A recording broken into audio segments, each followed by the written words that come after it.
বাবা টাকার বাবা। বাবা তোমার দরবারে আইছি।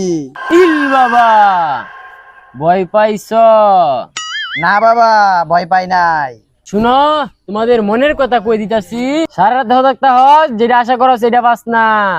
এক গুণা ফুটটা যা, 5 গুণের আশা করস, পরে আবার ধরস। কথা কি ঠিক কইছি? ঠিক।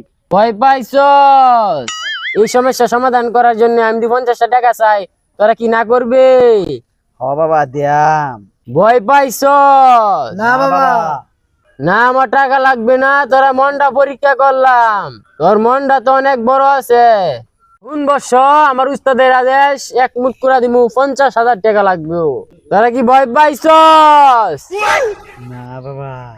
ইকুরা বিমান চলানি সময় খাইবে, খাওয়ার পরে দেখবে বিমান 50 গুণ যাইবো। তোরা কি ভয় পাইছস? না বাবা, ভয় পাইছি না। যা বন্ডবার পুরা নিয়া বিক্রি রাখা, যা ফায়দা 50,000 টাকা পাইলাম। কি তো হইছে বাবা? বাবা দরবারে তো মানুষ কিতা গলাত কি এটা? দারোগা সাহেব, আপনার কি সমস্যা? বাবার দরবারে হাজির। দারোগা সাহেব, বাবার দরবারে সব পাওয়া যায়। কি কি পাওয়া যায় এত ভিড়? যার যেটা নাই বাবার দরবারে সব পাওয়া যায়। তে বাবা আমার তো মামলা না, আমার মামলার একটা ব্যবস্থা করে দাও। কোন দারোগা? এরা বিমান চলা, এরা বেরোলে যা। তোরে ছাড়ছি না। বাবার উপরে হাত, নিঃস্ব মানা তোর থানা মানা। নাম ভন্ডামি শুরু করছস। বাবার উপরে হাত, গোসা মারে পাইতি না বাদ।